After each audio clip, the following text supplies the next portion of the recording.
ಭಗತ್ ಸಿಂಗ್, ರಾಜ್ಗುರು ಹಾಗೂ ಸುಖದೇವ್ ರವರ ಬಲಿದಾನದ ಸ್ಮರಣಾರ್ಥವಾಗಿ ಬಂಟ್ವಾಳ ಅಖಿಲ ಭಾರತೀಯ ವಿದ್ಯಾರ್ಥಿ ಪರಿಷತ್ ವತಿಯಿಂದ ಮಂಗಳವಾರ ಬಿಸಿ ರೋಡಿನ ಕೈಕಂಬದಿಂದ ಬೃಹತ್ ಕಾಲ್ನಡಿಗೆ ಜಾಥಾ ಹಾಗೂ ಸ್ಪರ್ಶ ಕಲಾ ಮಂದಿರದಲ್ಲಿ ಸಾರ್ವಜನಿಕ ಸಭೆ ನಡೆಯಿತು.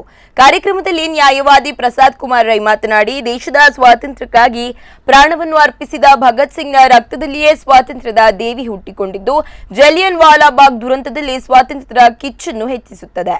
ಈ ದುರಂತದಿಂದ ಆತ ಭಾರತಕ್ಕಾಗಿ ಬದುಕಬೇಕು ಎಂಬ ತೀರ್ಮಾನ ಮಾಡುತ್ತಾನೆ. ಸ್ವಾತಂತ್ರ್ಯದ ಬಳಿಕವೇ ಮದುವೆ ಎಂಬ ಸಂಕಲ್ಪ ಮಾಡಿ ದೇಶ ಸೇವೆಯ ಮೂಲಕವೇ ಪ್ರಾಣಾರ್ಪಣೆ ಮಾಡುತ್ತಾನೆ ಎಂದು ಭಗತ್ ಸಿಂಗ್ನ ಬದುಕನ್ನು ವಿವರಿಸಿದರು. ಮಂಗಳೂರು ಕಾಲೇಜು ಶಿಕ್ಷಣದ ಜಂಟಿ ನಿರ್ದೇಶಕರ ಕಚೇರಿಯ ವಿಶೇಷ ಅಧಿಕಾರಿ ದೇವಿ ಪ್ರಸಾದ್, ನಿವೃತ್ತ ಪ್ರಾಧ್ಯಾಪಕ ಪ್ರೊಫೆಸರ್ ನಾರಾಯಣ ಭಂಡಾರಿ, ಎಬಿವಿಪಿ ಜಿಲ್ಲಾ ಸಂಚಾಲಕ ಹರ್ಷಿತ್ ಕೊಯ್ಲಾ, ತಾಲೂಕು ಸಂಚಾಲಕ ಅಖಿಲೇಶ್ ಉಪಸ್ಥಿತರಿದ್ದರು.